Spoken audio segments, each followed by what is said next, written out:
Today's poem, by its original title, was somewhat racist, so I've altered the subject a little bit to make it about Dymock, the village where I grew up. So here we go. Dymock Sunday School. Jonah was an immigrant, so runs the Bible tale. He took a steerage passage in a transatlantic whale. Now, Jonah, in the belly of the whale, was quite compressed, so Jonah pressed the button, and the whale did the rest. Young folks, old folks, everybody come. Join our Dymock Sunday School and make yourself to hum.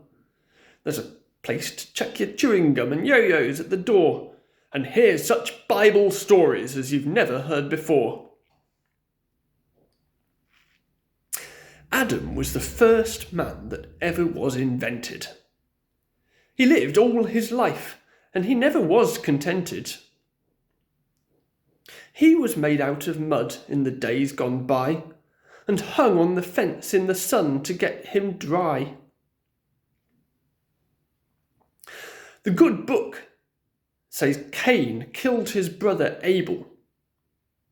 He hit him on the head with the leg of a table.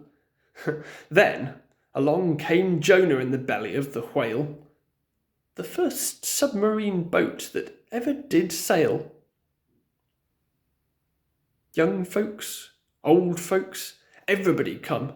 Join our Dymock Sunday School and make yourself to hum. There's a place to check your chewing gum and yo-yos at the door, and hear such Bible stories as you've never heard before. Esau was a cowboy of the wild and woolly make. Half the farm belonged to him and half to brother Jake. Now Esau thought his title to the farm was none too clear, so he sold it to his brother for a sandwich and a beer. Noah was a mariner who sailed around the sea with 6 wives and a big menagerie. He failed the first season when it rained for 40 days, for in that sort of weather no circus ever pays. Young folks, old folks, everybody come. Join our Dymock Sunday School and make yourself to hum. There's a place to check your chewing gum and yo-yos at the door. And here's such Bible stories as you've never heard before. Elijah was a prophet who attended country fairs. He advertised his business with a pair of dancing bears. He held a sale of prophecies most every afternoon and went up in the evening in a painted fire balloon. Then down came Peter, the keeper of the gates. He came down cheap on excursion rates. Then along came Noah stumbling in the dark. He found a hatchet and some nails and had built himself an ark. David was a shepherd and a scrappy little cuss. Along came Goliath, just a spoiling for a muss. Now, David didn't want to fight, but thought he must or bust. So he cotched up a cobblestone and busted in his crust. Ahab had a wife, and her name was Jezebel. She went out in the vineyard to hang the clothes and fell. She's gone to the dogs, the people told the king. Ahab said he'd never heard of such an awful thing. Young folks, old folks, everybody come. Join our Dymock Sunday School and make yourself to hum.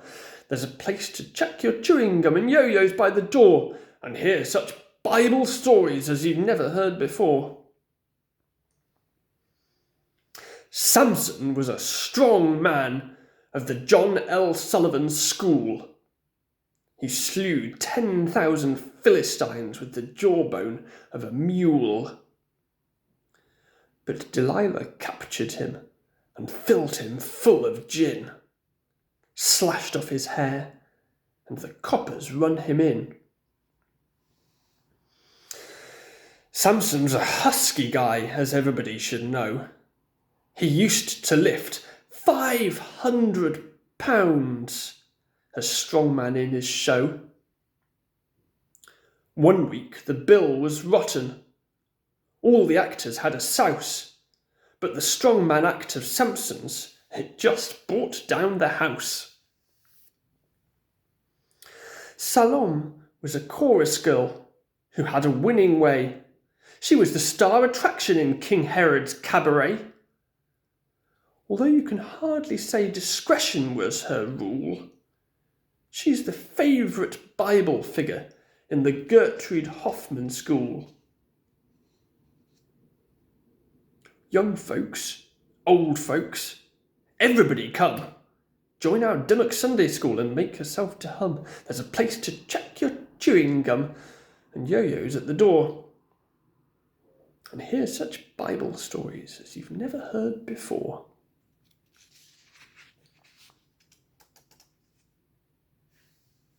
There are plenty of these Bible tales. I'll tell you one tomorrow. How Lot, his wife and family fled from Sodom and Gomorrah. But his wife, she turned to rubber and got stuck upon the spot and became a salty monument and missed a happy lot. Now Joey was unhappy in the bowels of the soil. He lost his pretty rainbow coat because he wouldn't toil. He hollered, howled and bellowed until far into the night. But of course you couldn't see him, for he was out of sight. It happened that a caravan was passing by the place, laden down with frankincense and imitation lace. They heard the sheeny yelling and pulled him from the well. If this ain't a proper ending, then you can go to hell.